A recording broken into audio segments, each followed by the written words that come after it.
നമസ്കാരം. തിരുനെല്ലി ക്ഷേത്രത്തിലെ പരിപാവനത കാത്തുസൂക്ഷിക്കാൻ ഇടപെടലുമായി ഹൈക്കോടതി.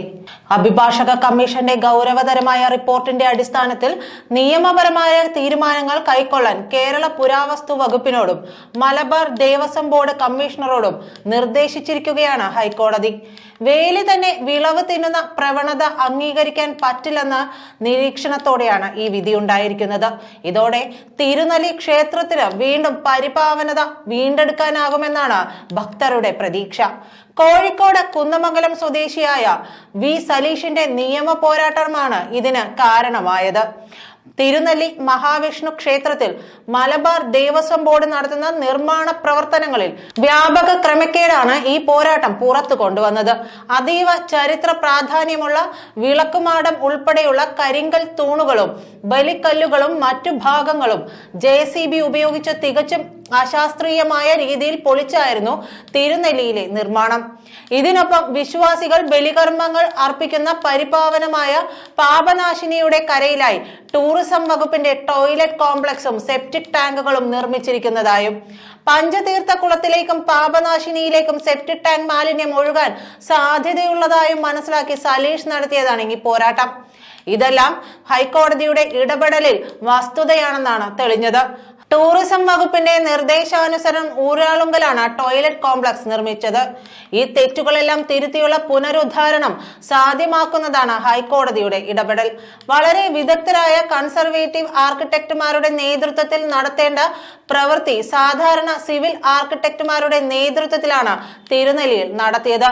ടൂറിസം വകുപ്പാണ് ക്ഷേത്രത്തിന് പുറത്തുള്ള ടോയ്ലറ്റ് വർക്കുകൾ ഊരാളുങ്കൽ സൊസൈറ്റിക്ക് കരാർ നൽകി നടത്തിയത്. നവീകരണം എന്ന ഓമന പേരിൽ നശീകരണം നടക്കുന്നുവെന്ന തിരിച്ചറിവിലായിരുന്നു സലീഷിന്റെ നിയമ പോരാട്ടം. പണികൾ നിർത്തിവെക്കാനും തുടർ വർക്കുകൾ പുരാവസ്തു വകുപ്പിന്റെ കീഴിൽ തികച്ചും ശാസ്ത്രീയമായി നടത്തണമെന്ന് അഭ്യർത്ഥിച്ചുകൊണ്ടാണ് ഹൈക്കോടതിയിൽ ഹർജി നൽകിയത്. പ്രഥമ ദൃഷ്ടിയാൽ തന്നെ പരാതിയിൽ കഴമ്പുണ്ടെന്ന് കണ്ട സംസ്ഥാന പുരാവസ്തു വകുപ്പിനോട് സ്ഥലം പരിശോധിച്ച റിപ്പോർട്ട് ഫയൽ ചെയ്യാൻ ഹൈക്കോടതി നിർദ്ദേശിച്ചു. ഇതാണ് ഇതിൽ നിർണായകമായത്. അങ്ങനെ പുരാവസ്തു വകുപ്പ് കോടതിയിൽ സമർപ്പിച്ച റിപ്പോർട്ട് പ്രകാരം അവരുടെ നിർദ്ദേശങ്ങളെ മറികടന്നാണ് മലബാർ ദേവസ്വം ബോർഡ് നിർമ്മാണങ്ങൾ നടത്തിയിട്ടുള്ളതെന്ന് പറയുന്നു. തുടർന്ന് ക്ഷേത്രത്തിൽ ദേവസ്വം നടത്തിയ മാറ്റങ്ങൾ പരിശോധിച്ച് റിപ്പോർട്ട് സമർപ്പിക്കാൻ അഡ്വക്കേറ്റ് കമ്മീഷണറെ കോടതി നിയമിച്ചു. തുടർന്ന് ഗുരുതരമായ ക്രമക്കേടുകൾ നടന്നതായി അഡ്വക്കേറ്റ് കമ്മീഷണർ കണ്ടെത്തി. ചരിത്ര പ്രാധാന്യമുള്ള ക്ഷേത്രഭാഗങ്ങൾ നശിപ്പിക്കപ്പെട്ടതായും റിപ്പോർട്ടിൽ പറയുന്നുണ്ട്.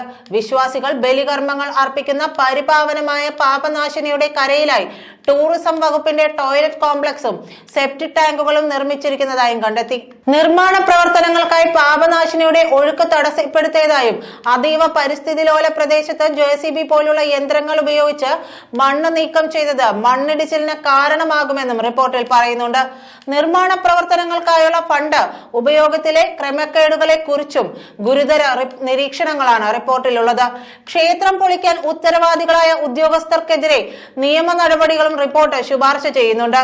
സെപ്റ്റിക് ടാങ്കും ടോയ്ലറ്റ് കോംപ്ലക്സും കേരള ടൂറിസം വകുപ്പ് ഊരാളുങ്കൽ ലേബർ സൊസൈറ്റിയെ കൊണ്ട് നിർമ്മിച്ച് ദേവസ്വം ബോർഡിന് നൽകിയതാണെന്നും ദേവസ്വം ബോർഡിന്റെ അഭിഭാഷകൻ കോടതിയിൽ ബോധിപ്പിച്ചിരുന്നു. ചരിത്ര പ്രാധാന്യമുള്ള ക്ഷേത്രഭാഗങ്ങൾ നശിപ്പിച്ചതായി അഭിഭാഷക കമ്മീഷൻ റിപ്പോർട്ടിൽ പറയുന്നു.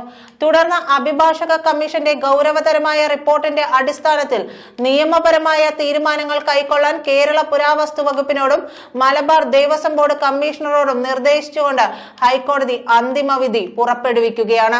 നൂറ്റാണ്ടുകൾ പഴക്കമുള്ള കരിങ്കൽ വിളക്ക് കാലുകൾ ചുറ്റമ്പലം പുതുക്കിപ്പണിയുമ്പോൾ നഷ്ടപ്പെടാൻ അനുവദിക്കരുതെന്നും തിരുനെല്ലി ക്ഷേത്രത്തിന്റെ പൗരാണികത നിലനിർത്തണമെന്നും Indian national trust for art and cultural heritage നേരത്തെ ദേവസ്വം ബോർഡ് അധികൃതരോട് ആവശ്യപ്പെട്ടിരുന്നു. 15-ാം നൂറ്റാണ്ടിൽ കുടക് രാജാവ് പണിയാൻ ആരംഭിച്ച വിളക്കുമാടം പിന്നീട് വന്ന കോലത്തിരി രാജാവ് പുനർനിർമ്മാണം നടത്താതെ വിളക്കുകാലുകൾ നിലനിർത്തുകയായിരുന്നു. നന്ദി.